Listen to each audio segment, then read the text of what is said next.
Botrel. Alors dites-moi, vous vouliez me dire un peu comment vous étiez. Mon parcours? Ouais, votre parcours en 3 minutes. 3 minutes. Non, après on va discuter. Ok.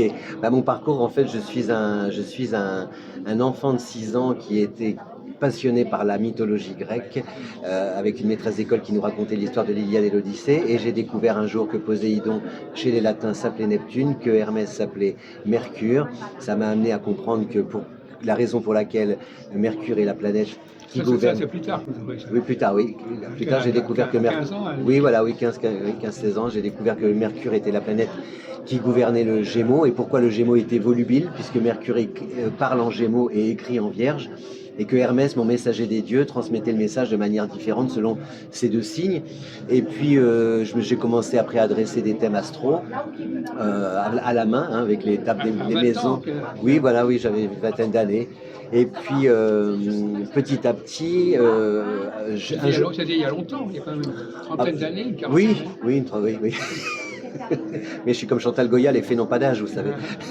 Et donc, à un moment donné, je suis parti en Égypte parce que je travaillais dans le tourisme avec un jeu de tarot. Oui. Et j'ai commencé à m'entraîner sur les bateaux de croisière l'après-midi.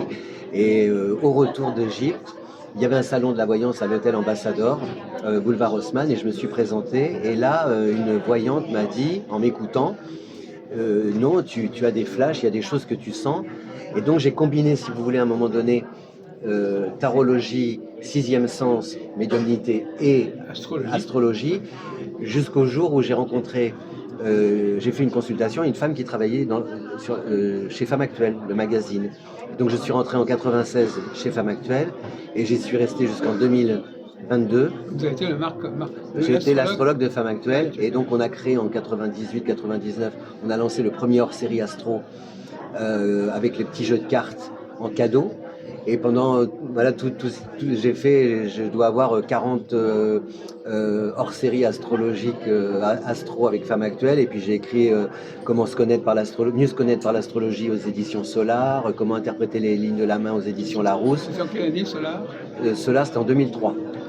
Et puis Un amoureux sur mesure, et puis comment interpréter les lignes de la main, c'est l'année dernière aux éditions Larousse. Donc voilà, j'ai tracé ma route, mais je dis toujours, je n'ai jamais utilisé la voyance pour payer mon loyer, parce que l'astrologie m'a permis de travailler chez moi, comme j'étais rédacteur, j'étais pigiste, donc ça m'a permis puis d'être créatif, parce que faire le tour du zodiaque pendant 25 ans, en essayant de se renouveler, ça a été un très bel exercice et d'écriture et de créativité. Et puis aujourd'hui, donc j'ai créé mon site marcangel.fr sur lequel on peut à la fois consulter des articles. Vous n'êtes pas filmé ici? Sur mon site, non, mais je fais des vidéos. Je vais reprendre des vidéos astro, des horoscopes hebdomadaires que je faisais avant et que je vais reprendre là dans les semaines qui viennent. D'accord. Et voilà, donc aujourd'hui. Pouvez-vous nous parler un peu de votre astrologie? Quelle astrologie vous avez choisi, Marc-Angèle?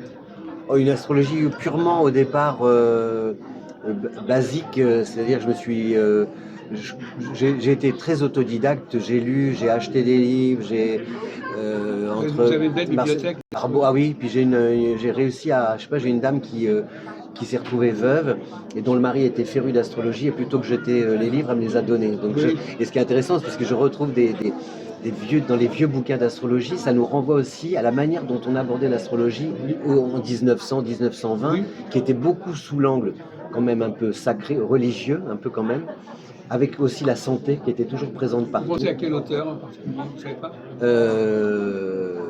Handel je ne sais plus les noms. D'accord, c'est pas grave. J'avais lu aussi des livres à une époque. Je me rendais aussi dans une librairie qui s'appelait Astre, rue Cruzol. Il y a eu boulevard, oui, vers le boulevard Voltaire. Oui, rue Cruzol aussi à un moment donné. Oui. Madame Gourdon, elle s'appelait. Il y a aussi la revue Astre. Voilà, oui, il y avait la revue. Oui. Et je rentrais dans cette librairie et je me laissais guider pour acheter. Vous avez connu M. Rébillard, peut-être? Non. Il travaillait chez eux. Ah, oui. Et je prenais les livres, je me laissais guider pour prendre des livres, oui. Et je me suis tombé sur des livres d'Abramelin le Sage, des livres de Paracelse, le Sanctum Céleste aussi avec les Rose-Croix, enfin tout ça, ça m'a initié. Et puis après, je suis plus parti vers une astrologie entre guillemets vulgarisée, parce que j'avais des contraintes avec Femme Actuelle, mais qui étaient de bonnes contraintes, c'est-à-dire que je devais à la fois prouver que j'étais crédible dans mon activité, vous voyez, montrer que je savais de quoi je parlais, mais tout en étant accessible à la... Quel était le contenu de vos interventions, dans vos publications? Qu'est-ce qu'on vous demandait à Femme Actuelle comme d'être travail? à la fois pédagogique et ludique. Vous faisiez quoi? Alors par exemple, l'ascendant, quand j'ai commencé en 98-99, beaucoup de personnes ignoraient ce que c'était que l'ascendant, vous voyez le rôle de l'ascendant. Aujourd'hui, chacun arrive en disant je suis bélier ascendant. Donc tout ça, je me dis, à mon petit niveau, j'ai contribué l'astrologie chinoise, l'influence de la Lune, et des planètes dans tel ou tel signe. J'ai fait des articles consacrés à Vénus dans chaque signe, sur le plan de l'amour et de l'argent. Et puis des interactions entre les signes, c'est des affinités, par exemple comment aborder les conflits dans le cadre du travail quand on est par exemple cancer et qu'on a un patron bélier. Et ça aujourd'hui je trouve que ça, si vous voulez, je trouve que ce qui a changé, c'est qu'à l'époque on venait me voir pour des prévisions. Alors qu'aujourd'hui, si vous voulez, c'est comme si à l'époque on me disait bonjour Marc-Angèle, est-ce que je vais rencontrer quelqu'un? Bon, après dans les années 2000, c'était bonjour Marc-Angèle, je me suis disputé avec mon chéri, est-ce qu'il va revenir? Le côté immédiateté.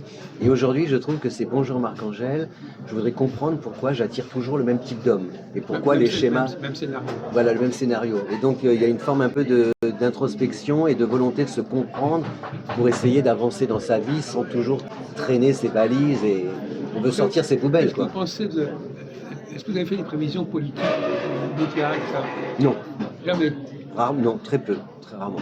Vous ne cherchez pas à comprendre ce qui se passe aujourd'hui, par exemple. Il n'y a pas de clé pour comprendre la situation politique, l'évolution politique.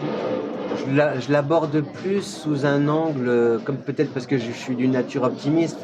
Par exemple, pour moi, Pluton en Verseau, c'est aussi une chance. Une chance que l'esprit, puisque c'est la planète de la transmutation, et que le Verseau est un signe réformateur. Je trouve que, alors il y a toujours le libre arbitre, mais je me dis, ça peut aussi, et on le sent d'ailleurs, on sent qu'il y a des envies nouvelles, il y a des pensées nouvelles, mais qui ne veulent pas se laisser happer par soit le communautarisme, soit l'endoctrinement. C'est-à-dire que peut-être même l'écologie, que je défends, hein, mais peut être abordée sous un angle qui peut sortir du contexte purement politique ou qui peut nous enfermer. On sent qu'il y a quelque chose qui veut... Alors on n'a pas toutes les clés, on n'a pas encore trouvé tous les chemins, mais on sent qu'il y a un désir de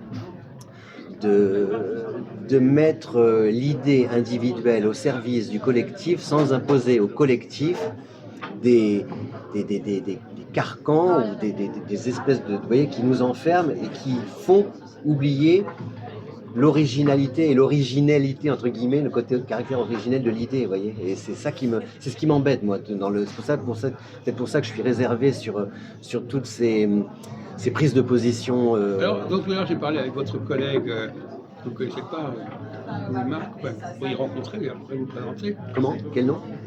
Marc. Ah oui, vous me disiez, oui. Il est là, vous êtes les deux astrologues du coin. Et je vais vous demander est-ce qu'il y a une dimension médiumnique dans l'étude du thème natal? Ah oui, enfin malgré nous, malgré soi. Dans le choix des planètes, le choix des correspondants. Ah, il y a une résonance d'ailleurs qui est toujours très... c'est bizarre parce que je suis parti de la connaissance. Le salon va bientôt fermer ses portes.